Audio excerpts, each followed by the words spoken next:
seated glute stretch for you. I'll start facing you so you see the position that I'm in. So you can do this at your desk or any time during the day. And I would always build into it slowly, because then you get to really isolate the part of your body that you wish to stretch. So I'm going to stretch my right side. I'm going to straighten the left.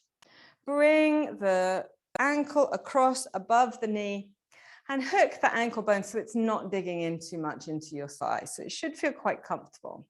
And then the knee is just to wherever it's comfortable, sitting out to the side. And then the key here is to start to sit really tall. So as you sit tall, I'll begin to show you this from the other angle. You can see what's happening in my back.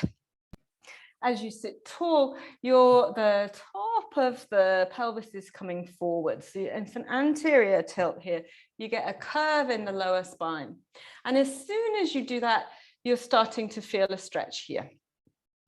Then you can build it in as much or as little as you wish. You can keep this hand holding onto the shin or the ankle, but really sit nice and tall, the chest open as well. So we're long through the spine.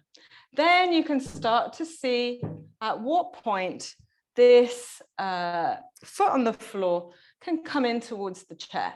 And you're keeping the knee in line with the hip. So if it swings into the middle, it's a little bit of a cheat.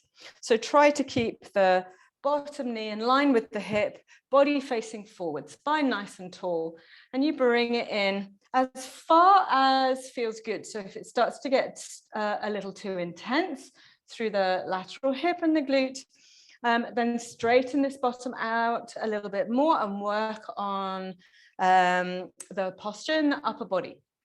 So it's not about how close you bring this foot in, it's about what you feel in your hip and your glute. So sometimes if we bring it in too much, we start to drop the pelvis back, and that's not what we want. So work with your own body and feel the intensity just here, nowhere else, keeping that natural curve in your spine. If you're quite open in the hips, then you might be able to come and work on a little heel raise action on that bottom foot. And if you start after 5 breaths to feel that that's really easing up and you want a little bit more, keeping the chest lifted, you can start to just lean forward. So you're offering the chest forwards and hold it for another 5 breaths. And then come out of it. And sometimes it's nice just to release a little bit in the hip. So thumb into the hip joint and just let the knee rock in and out. Before you take it to the other side, legs straight, bring the ankle across above the knee, sit super tall, holding on to the ankle or the shin, and start to find the point at which that bottom knee can bend to give you a more intense but tolerable stretch. Breath nice and smooth. Take 5 or so breaths here before you work out if you can bring it in a little bit more, maybe even pump the bottom foot a little bit, coming in and out of the stretch. And if you want to, you can take it to the last part of leaning forwards. You can see I can't do that so much on this side. So each side will be different. Just work with your body, taking 5 breaths in each position.